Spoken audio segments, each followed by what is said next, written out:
It begins almost unnoticed. You're still a child, around 7 years old. You're looking into the eyes of an adult who is falling apart inside. It might be addiction, it might be anger, or it might be the empty silence of someone too broken to truly show up. Without words, something clicks in your mind. If I don't hold everything together, no one will. That's how a child disappears, not physically, psychologically. They start smiling more and crying less. They learn to read the room before they speak. They become the emotional regulator of the household, a small adult no one prepared them to be. And the world praises them for it. You're so mature. You're so responsible. You're so strong. But no one ever asks, at what cost? This is the invisible grief of those who grew up too fast. And it doesn't vanish with age. It shapes your personality, your relationships, your career, your sense of worth. If you never understand what happened, you'll spend your adult life repeating survival patterns that once protected you, but now slowly destroy you. In psychology, this is called parentification, when a child becomes the caregiver for adults, the peacekeeper, the therapist, the protector. This isn't just unhealthy, it rewires the nervous system. Hypervigilance develops, constant scanning for danger, walking on eggshells. Love begins to feel transactional. I give peace, and maybe I'll receive safety. Your needs become dangerous. The needs of others become urgent, so you disappear emotionally.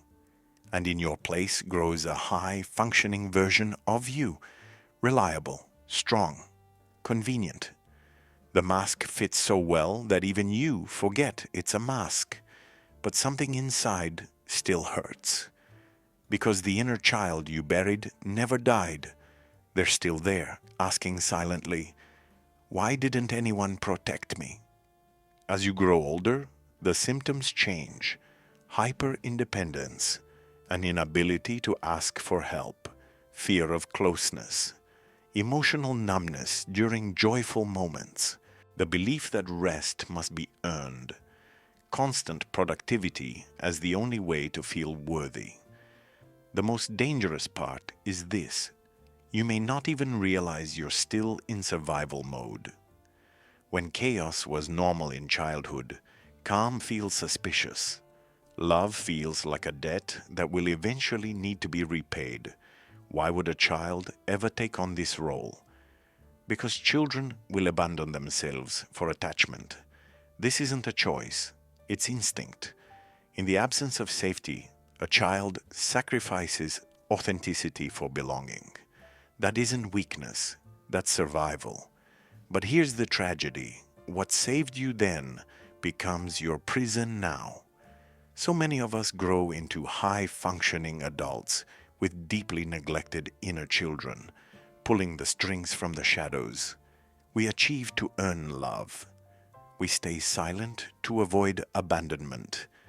We care for everyone while secretly longing for someone to ask, "Are you okay?"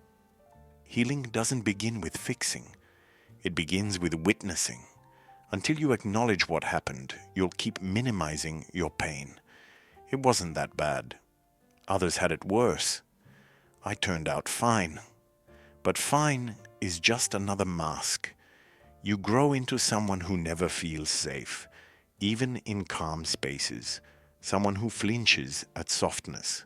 Someone who knows how to give, but not how to receive. Someone who apologizes for crying and confuses exhaustion with success. No one is coming to rescue the child you buried. You are the one who must go back and take their hand. You are the one who must say what no one ever said. You weren't at fault. You were just a child. You get to rest now. This is the beginning of shadow work. Not escaping pain, not toxic positivity, but turning toward the abandoned parts of yourself. Yes, it hurts. You'll have to feel grief you never had time to feel. But that pain isn't weakness. It's proof that you're alive again. You're not broken. You're becoming whole. And for the first time in your life, you're growing the right way.